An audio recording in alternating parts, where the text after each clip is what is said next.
London is a great multicultural city. But a whirlwind of racist, Islamophobic and anti-Hindu comments have come back to haunt the current Tory for London mayor immediately following the launch of his campaign. Justifiably so. It has emerged that a pamphlet he wrote in 2005 is replete with the worst type of explicitly anti-Muslim and anti-Hindu prejudices. It is a completely false assertion that religious communities destroy our collective sense of community, as Shaun Bailey claims. Instead, they reinforce and add to our community cohesion as well as our diversity. It is also an outrageous slur that the growth in multicultural, multi-ethnic, and multi-religious communities could lead to a crime-riddled cesspool.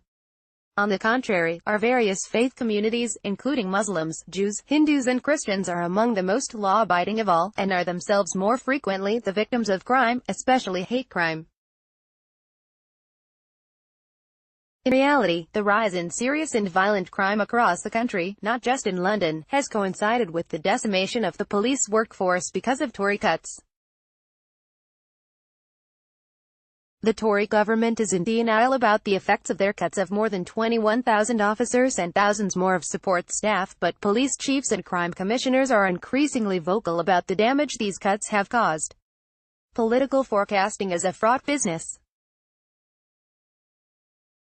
But we should be confident that Londoners will reject this garbage. They have done so once before, when Zac Goldsmith ran as Tory candidate against Sadiq Khan in 2012. In a preview of what Donald Trump would later say about London's Labour mayor, Goldsmith sought to paint Sadiq Khan as soft on terrorism, claiming that a Labour victory would have handed control of the Met, and with it control over national counter-terrorism policy, to a party whose candidate and current leadership have, whether intentionally or not, repeatedly legitimized those with extremist views. This was not nudge, wink, wink prejudice.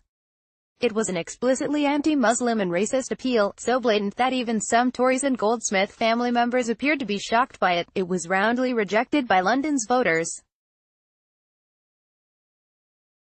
It seems that the Tories are determined to double down on this contemptible, failed strategy. Bailey's stated prejudices are drawn even wider, not solely focusing on Muslims, but also include even more outlandish claims, scapegoating our faith communities for all types of crime. It is telling that this pamphlet was written in 2005, but Shaun Bailey was later appointed as an advisor by David Cameron and worked closely with Boris Johnson when he was mayor.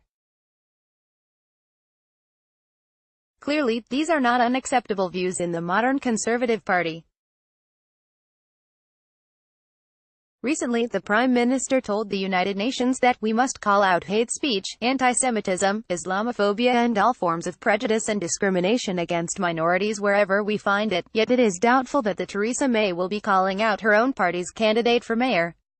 It will be a big surprise too if the Evening Standard interrupts its long history of scurrilous attacks on Labour mayoral candidates. It is doubtful to whether the Standard editor George Osborne will be authorizing a full-on attack dossier on Shaun Bailey, as he did with Sadiq.